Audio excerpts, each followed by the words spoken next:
Welcome to the City Manager's Report.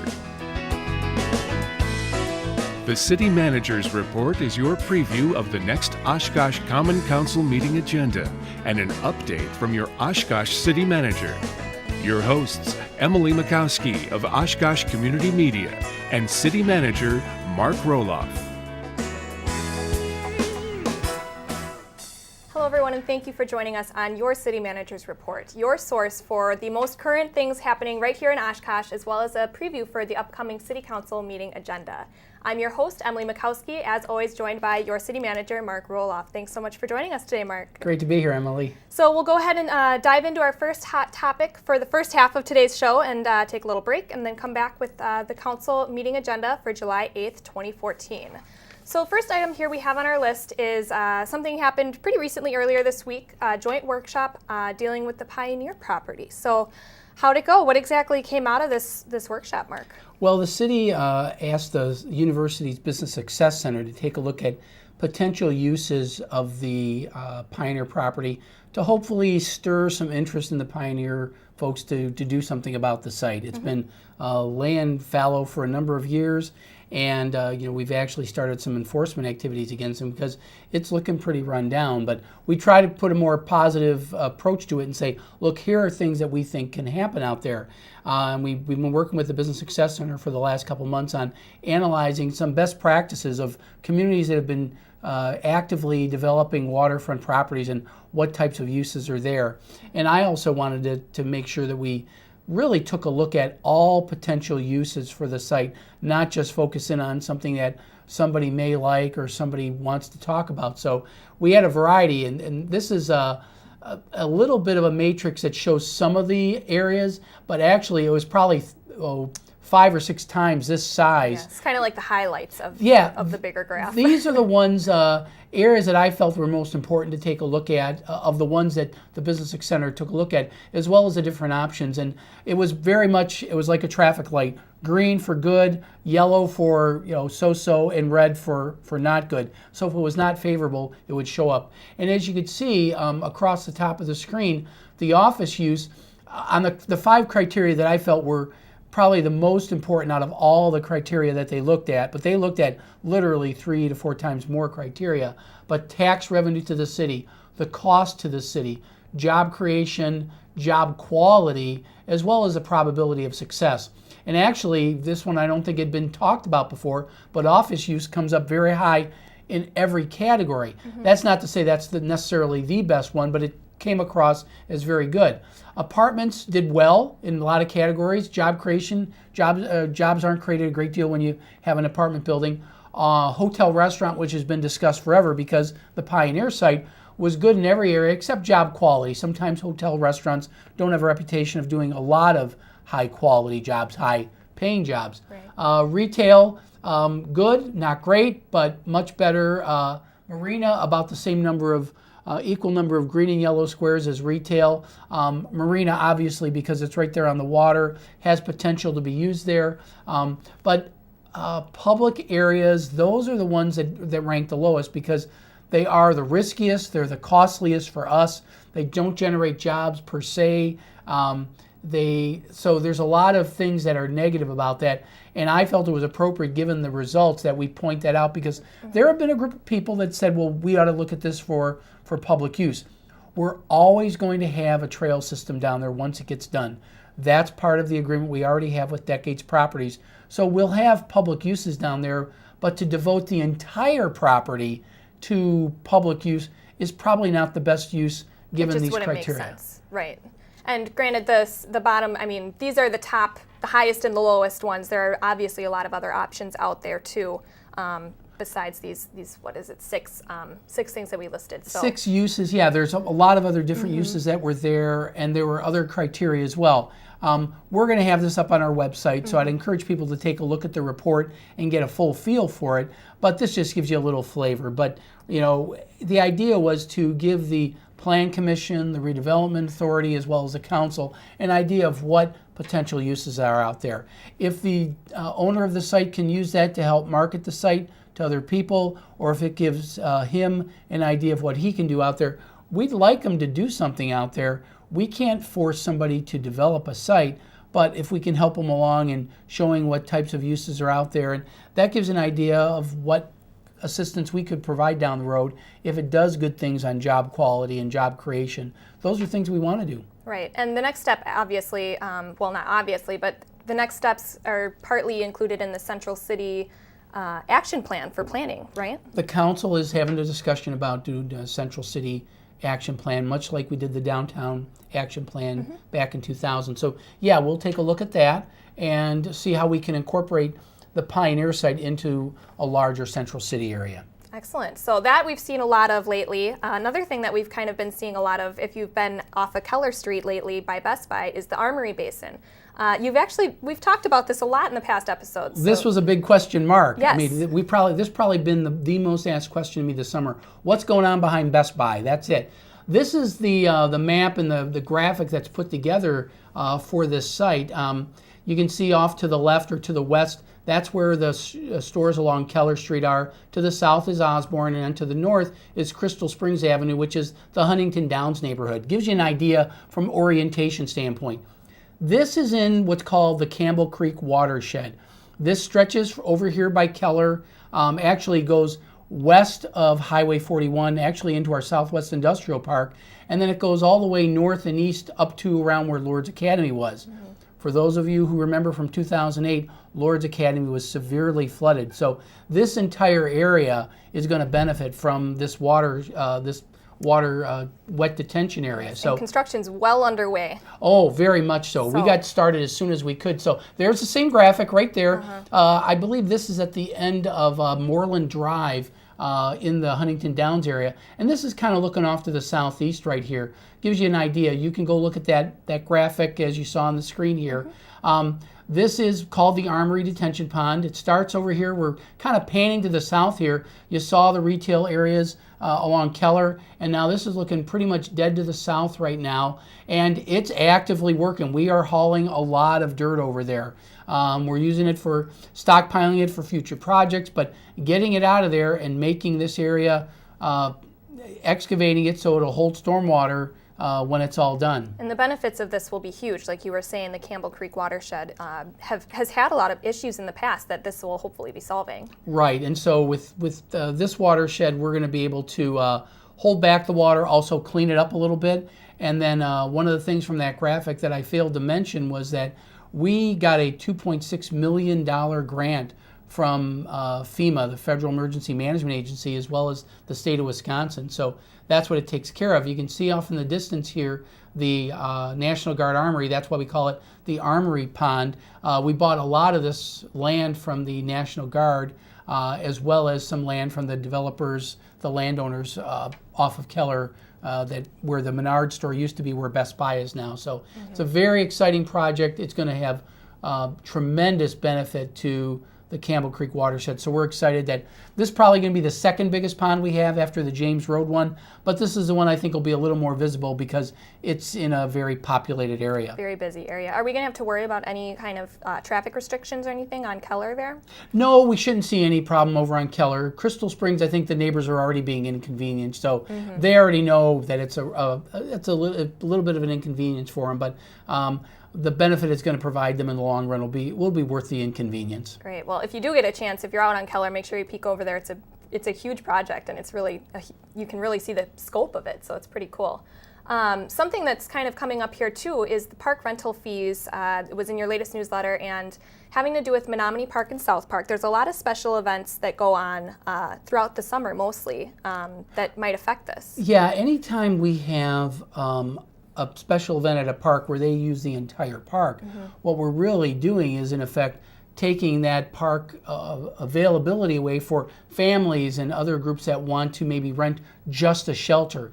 And you can see this is one event at Menominee Park where the park is literally taken over. I mean, they use the shelters as well as their own tents and everything.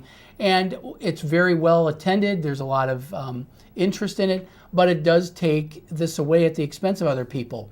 For those people that want to have picnics and reunions and that kind of smaller stuff. Yeah, and if they wanted to rent a shelter on the day of this event, they wouldn't be able to. So the question begs itself, should we be charging for the rental of the park itself? We currently don't charge anything for the park. We just charge for services. So the Parks Board's going to be taking this up on July 14th, and they're going to be making a recommendation to council.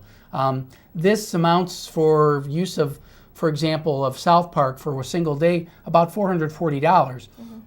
You take that over to Menominee Park, a multiple day event, it could run into a couple $1,000s for a multi-day event. So that's really the issue. Should the city charge a fee for use of the shelters? Okay, and so this kind of change would be, begin being effective at the start of next year. So that's when we would look forward to that. The Parks Board's taking it up now so they can make a recommendation to council that if they choose to do something, it'd be effective with the first of the year. Great. So we'll look forward to that.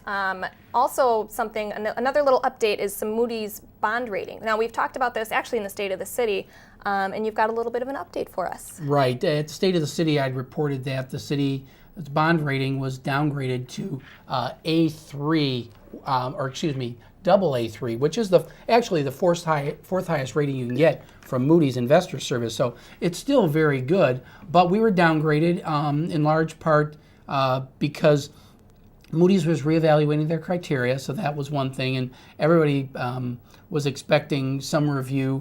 A lot of cities throughout the country got reviewed by Moody's, and we were one of them. Our level of debt, because of all the work we've been doing on streets and stormwater, that had an impact. A lot of borrowing. A lot of borrowing, and that's a function that's building into our debt, and it's certainly a weakness that we have right now. But again, as I said at State of the City, if I had to do it over again, I would do it because we need to get these things done. The more you borrow, typically that impacts your credit, just like it does at home. Right. So that's just something that you have to take into consideration.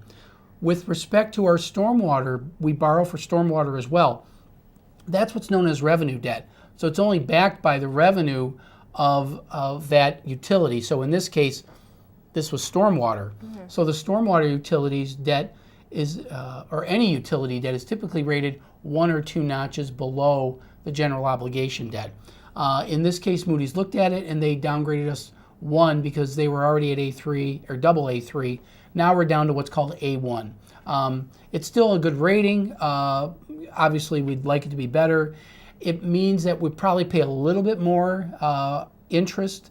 Right now, the market being what it is, the interest rates being so low, we're probably paying 0.1%, 10 basis points right now for this downgrade. It's not a lot, but it's just something that is the cost of us being very aggressive on getting things done here. And I think it's appropriate that we did the borrowing we did, and it's unfortunate we got a downgrade, but I want to make sure everybody understands it. And we still are was it the 4th highest or 4th highest rating in the state? That's our general obligation. Okay. That's the 4th highest that Moody's gives. The stormwater rating is the 5th highest, but generally revenue debt for utilities is a little lower.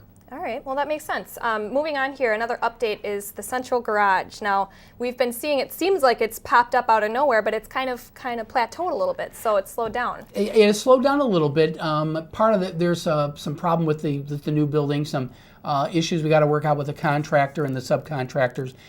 I think we're close to getting it worked out, but it's kind of put us in a little bit of a log jam here because we can't move into some of the garage areas. Therefore, we can't move out of the old building, and the whole idea was that the old building was going to be down by now. But we're kind of operating our garage both in the new garage and the old garage, depending on what needs to get done.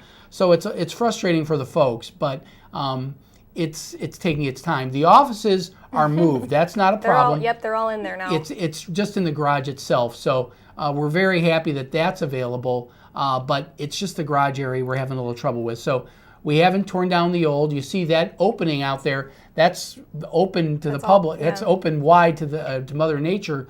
That's got to get enclosed. So the first thing we need to do is get the old garage down, but we can't move the garage. We can't tear down the garage until we can move into the new one. So it'll get done, but we were scheduled to be done by the end of the year.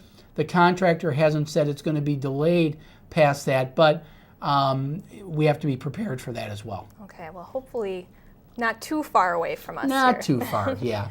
All right, a date that we actually wanted to mention here in September is a sex offender presentation / workshop. Now, we just recently had a presentation last council meeting And the reason for this workshop is to kind of answer more questions, a little more discussion maybe? Well, yeah, more discussion because as you see from the footage, this was a workshop on June 10th. We had presentations, but there was so much information there. Council wasn't able to ask a single question, so that really slowed things down. So they really didn't have a chance to discuss it and get an idea of where they want to go forward with this thing.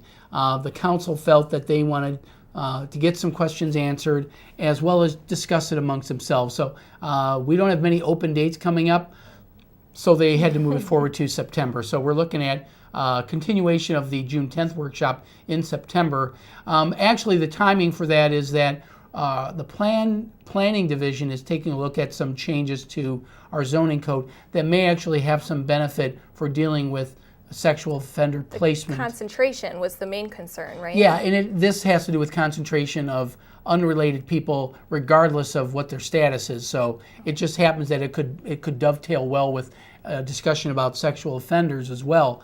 So we're hoping that those issues will kind of come together in September and we'll be able to do it from there. Excellent. So if that is a topic of interest, you are able to watch that on City Cable 10, just like any other workshop. So it's that time of the show now that you get to ask the city manager any question that you'd like about what's going on here in the city. So let's go ahead and take a look at what the question is this week.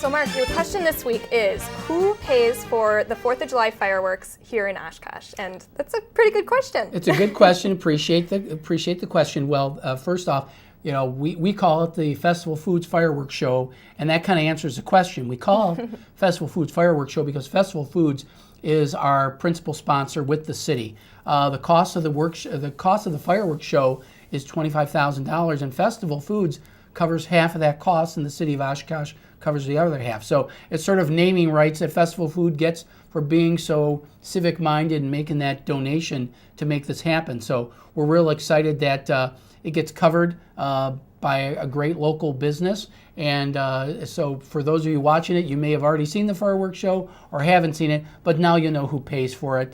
And we're real happy that Festival Foods is partnering with us. You think that'll be kind of an ongoing partnership then too? Yeah, they've indicated they want to go multiple years, so we're happy festivals have willing to make a multiple year commitment. Excellent. Well, that was a great question. If you have a question that you'd like to ask your city manager, you can send it to questionmark@ci.oshkosh.wi.us, and he'll answer it out in the next episode of City Manager's Report. So we're going to take a quick break, and when we come back, we'll dive into the City Council meeting agenda for Tuesday, July 8th, 2014. We'll be right back on City Manager's Report.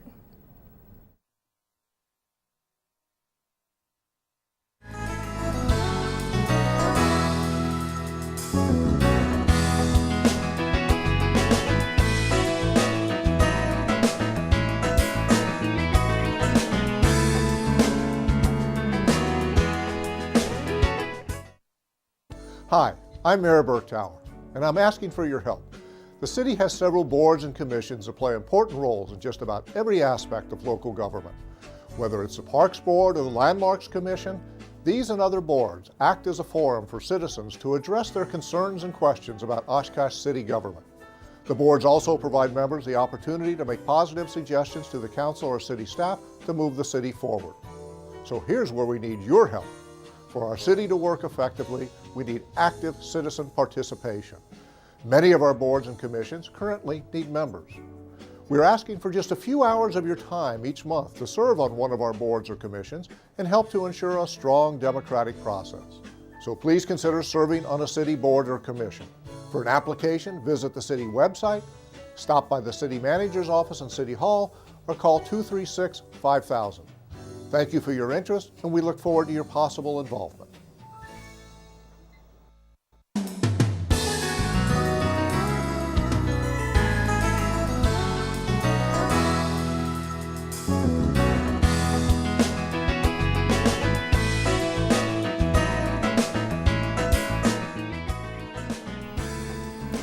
welcome back to your City Manager's Report. And now it's that part of the show to go ahead and dive right into the council meeting agenda for Tuesday, July 8th, 2014. So, Mark, we don't have a lot of time left, so we're going to breeze right through this. Item number 6, Resolution 4-306, approve Winnebago County Recycling Surplus Revenue Ballot. And this is kind of an important topic, right? Well, every year Winnebago County returns a portion of the recycling revenue that they collect from all the recyclables that the community collects and sends out. They return the money to us, but the market for recycling hasn't been very good. We used a few years ago, we were getting several $100,000 a year in recycling revenue. And it's not that people are recycling less. I think we're doing very well on that. But the revenue is down because the market for recyclables is down. Several $100,000 a year ago, or several years ago, $70,000 last year. We estimate another $70,000 this year. We're only going to get about $28,000, so that's shorts us about $42,000 from our budget, and that's a steep drop. It's a big drop, and we instituted a recycling fee in part because of the loss in the market. So this is going to be another pill we're going to have to swallow with respect to this.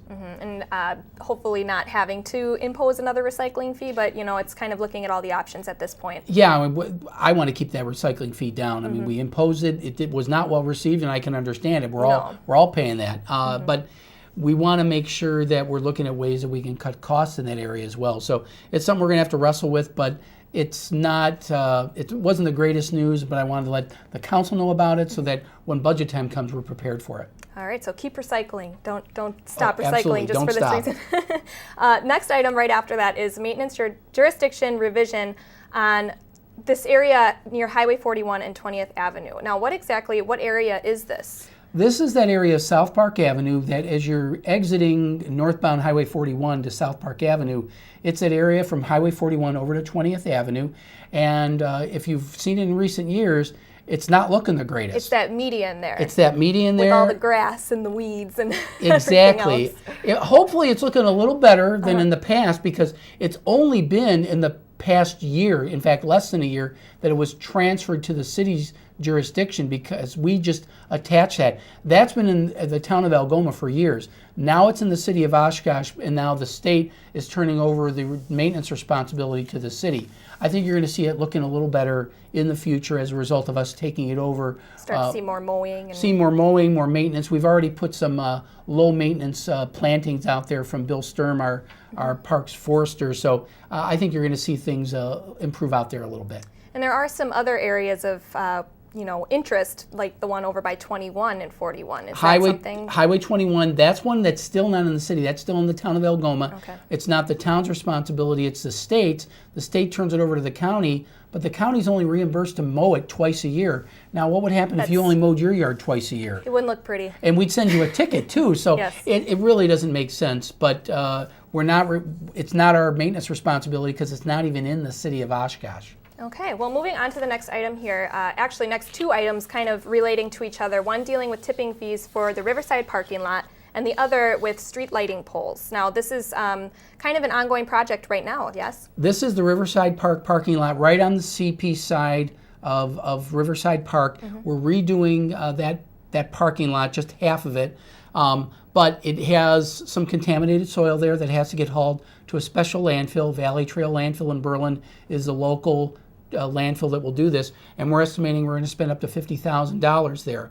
We also have a contract to do this parking lot. We excluded the street lights, and so we're doing that as well. But the whole idea is if you drive there on CP over towards the Leach Amphitheater, you see in the activity there, that's what it's all about, to get a new parking lot to benefit the convention center, the Leach Amphitheater, as well as anybody who uses the park or their trails down there. Wonderful. So out of this project, we'll have a nice half of a new parking lot available for us. Sure will. Skipping along to this next one here, item number 20, Resolution 14-320. This is a biggie. It's the Tax Increment District, the TIF number 27, and this one we've seen a lot of in the news lately. This is the one for Bemis Healthcare Packaging, also known to people as Perfect Seal. They are planning to do about 110,000 square foot expansion that'll create 160 brand new jobs in the city. So when we talked to them about this, we said, how can we assist them in that? And they were looking at some offshore options to perhaps develop this expansion elsewhere. We talked them into taking a look at Oshkosh.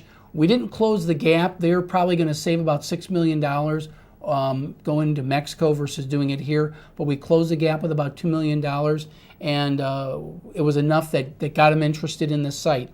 So we're really happy that we're going to be able to create these 160 jobs. Yes, and hopefully those you told me before the show would be starting within, next fall, next winter? They probably open by next fall of 2015. The job requirement won't probably kick in until 2016, but what we're proposing to do is a $2 million pay-as-you-go TIF, and what that means is that they'll get $2 million contingent upon them hitting performance standards. Over a 10-year period, they'll get this $2 million paid to them, and so the idea is they have to perform both in terms of jobs as well as tax base, because we have to get sufficient tax base from them to make this happen. Yes, and another aspect of this TIF district, aside from the Bemis expansion, is stormwater. Maybe you want to talk just a couple minutes about that. Sure. First of all, this is in the North Industrial Park, and 30 years ago plus, when this was developed, stormwater requirements didn't exist.